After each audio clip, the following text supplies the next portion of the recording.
Peran pembantu rumah tangga sangat dibutuhkan oleh sebagian keluarga untuk mengurus keperluan keluarganya. Namun di tengah besarnya kebutuhan akan PRT, ada sejumlah oknum PRT yang memanfaatkan profesinya untuk melakukan kejahatan. Seperti yang terjadi di Sleman, Yogyakarta. Seorang PRT tertangkap polisi karena mencuri uang majikannya sebesar 200 juta rupiah. PRT yang baru 1 hari tersebut berdalih akan menggunakan uang hasil curiannya untuk biaya operasi anaknya. Selain kasus pencurian yang melibatkan PRT, ada juga kasus penculikan yang dilakukan oleh PRT. Seperti di Pekanbaru Riau pada tahun 2014 lalu. Seorang PRT terekam kamera CCTV sedang menculik bayi majikannya.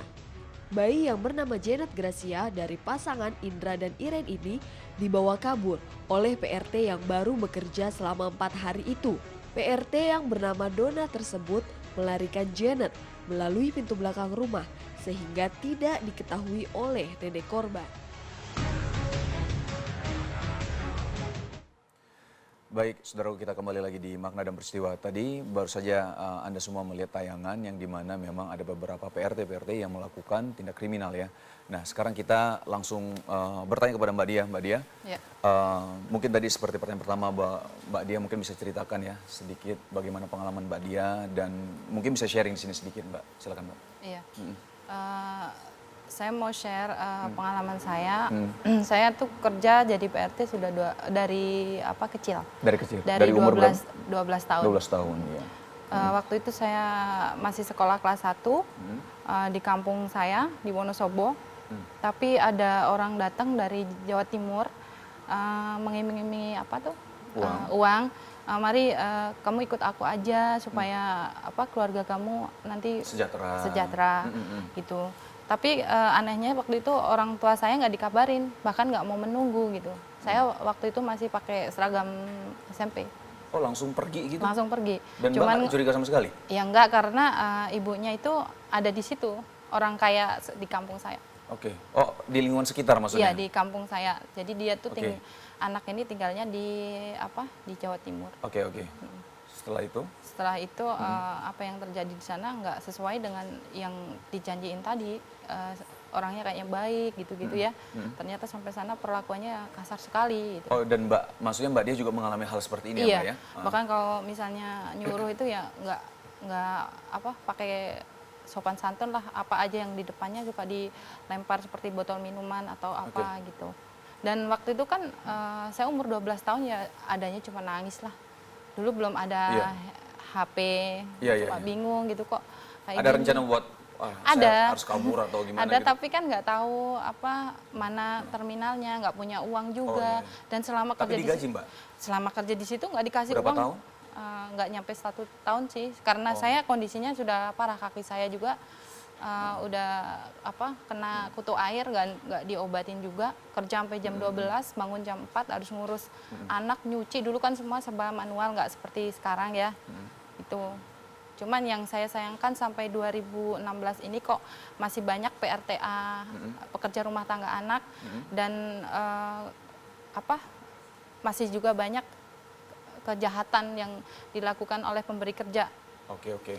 Ini kita ke Pak Vijawaru dulu Pak. Pak, Bapak melihat hal ini ya Pak ya, maksud dalam arti ketika tadi ya mungkin nanti dari Ibu ya mungkin juga data-data yang memang yang terjadi kekerasan kepada PRT ataupun malah tadi kita lihat tayangan Pak. Itu terjadi kejahatan yang dilakukan oleh PRT sendiri itu. Ya. Nah, kalau misal Bapak melihat hal ini gimana Pak? Pola rekrutmen. Tetap ya pola rekrutmen Ya, ya, karena Pak ya? pola rekrutmen saya jadi terrefleksi kembali lagi pada zaman Belanda, Pak. Oh ya. Di mana dulu kalau orang pemerintah kolonial itu mencari buruh, dia keliling di kampung, kuli. Oke. Dan itu diambil dari keluarga, dipekerjakan kemana-mana. Nah kayaknya praktik seperti ini masih tetap ada. Turun ke desa, tanya, ada yang punya anak mau bekerja di tempat ini. Tidak diberikan bekal dan sebagainya, yang penting dia dapat uang ya kan, salurkan. Jadi persoalan sekarang itu adalah pola rekrutmen yang ada, yang memang harus dipikirkan bahwa kok era ini masih ada yang seperti begitu. Dan itu pun juga terjadi seperti begini, sederhana aja deh. Saya pernah tanya juga pada ibu-ibu, ya saya bingung, saya pergi ke desa mencari desa untuk bisa kerja di rumah, karena kalau melalui perusahaan agak udah mahal ya kan. Iya, iya, Nah, iya. hak dari anak itu seperti tadi dikatakan itu, dia tidak tahu.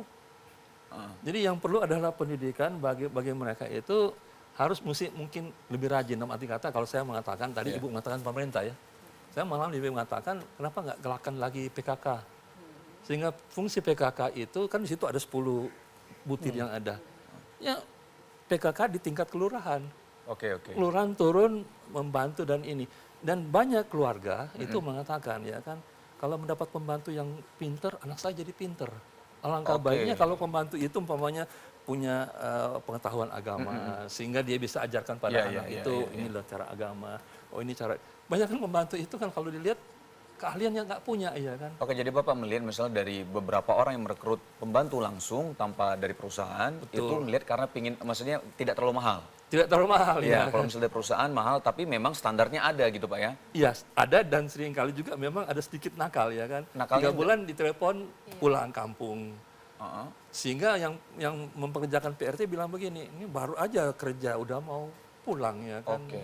Jadi bagaimana Itu kalau misalnya dari perusahaan bukan ada kontrak Pak? Maksudnya tidak boleh pulangnya hari raya? Alasannya kan banyak ya. Anaknya sakit, orang tuanya sakit, dan ini sakit. Jadi sebenarnya ini memang kayak seperti jaringan yang sudah demikian kompleks. Bagaimana kita merajut itu, kemudian bisa membuat ya sehingga kita punya pembantu rumah tangga, punya kualitas yang kita bisa tinggalkan anak di rumah. Jangan sampai anak itu dapat pengetahuan dari pembantu. Karena ada orang tua yang mengatakan, saya pulang ke rumah anaknya ngomong sesuatu yang aneh. Wah, dari mana kamu pelajari ya kan? Padahal itu adalah jorok ya. Oke. Dan ini adalah tanggung jawab bersama ya kan, dalam arti kata ya mungkin barangkali ke depan bagaimana ibu itu membicarakan tentang pembantu rumah tangga ini adalah pekerja yang terhormat harusnya. Ya kan, karena kita melayani dan dilayani, dan itu harus dihargai dan ditempatkan pada satu etika moral yang tinggi ya kan. Saya mengabdi dan saya menekan, sehingga hubungan terbalik. Hanya saja jadi masalah satu, ada aspek kultural. Kultural yang mengatakan, contoh umpamanya begini ya, kultural yang mengatakan kalau Anda bekerja di rumah Anda adalah budak saya. Masih ada ya. Masih ada yang seperti itu. Sebagian orang berpikir seperti itu. Kalau Mbak Dia gitu gimana? Ya kalau Mbak Dia sendiri, Mbak Dia pernah nggak mendapatkan pelatihan-pelatihan seperti kebetulan memang standar perusahaan ya Pak iya, ya? Iya, saya pernah jadi TKW Oke, kemana ke Mbak? Singapura. Oh Singapura. Iya. Itu dapat pelatihan dulu?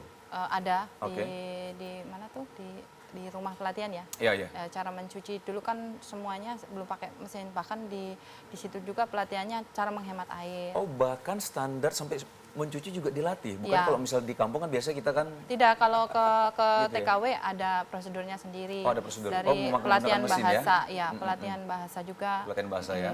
Cuman setelah kembali lagi ke Indonesia ya memang miris teman-teman saya ini. Kenapa, Mbak? Yang seprofesi saya masih belum punya keahlian, dan akhirnya begini kan, kalau nggak pemberi Jadi di luar ekspektasi semua ya. Iya. Ketika direkrut dikira majikan mungkin dia memiliki skill yang diharapkan, ternyata tidak ada gitu ya. Iya, ada juga yang begitu. Atau mungkin juga pemberi kerja memang tidak mau mengambil PRT yang pintar istilahnya, yang sudah Seperti tadi Bapak bilang berpengalaman. ya, Pak, Dia ya. maunya Tapi yang ada PRT yang selalu mengatakan begini, ada mesin cuci enggak? Ada rice cooker enggak? Ada ini enggak? Ada ini enggak? Kalau dia melihat ini, wah ini tidak ada semua itu, Nggak mau. nggak mau. Oke. Karena akan berat sekali Pak maksudnya Agak gitu ya? berat sekali ya, karena multitask. Oke, Iya. ya. Nah, yang perlu dipikirkan itu adalah memang era sekarang udah spesialisasi ya, karena memang menambah biaya ya kan. Tapi pemerintah juga harus bisa mengarahkan dalam arti kata, ini adalah pembantu rumah tangga ini boleh dikatakan ya kalau dilihat secara global itu adalah pahlawan devisa ya. Betul. Dan bagaimana mendidik mereka supaya ya ada win-win solution antara, dan perlakuannya itu lebih humanis dan religius. Karena pertanyaan satu ya kan, ada nggak hak dari si PRT itu untuk katakanlah melakukan hal-hal yang berkaitan dengan apakah religius yang dia punya atau apapun yang dia punya, dan sehingga tidak harus mesti kerja terus, tidak ada harus mesti. Berarti baik ya, balik lagi ya Ustadz ya, jadi kesadaran antar masing-masing ya Ibu juga ya, nanti kita akan bahas, tapi kita break dulu sebentar ya. Oke, saudaraku, jangan kemana-mana karena kami akan kembali setelah yang satu ini. Tetap di Makna dan Peristiwa.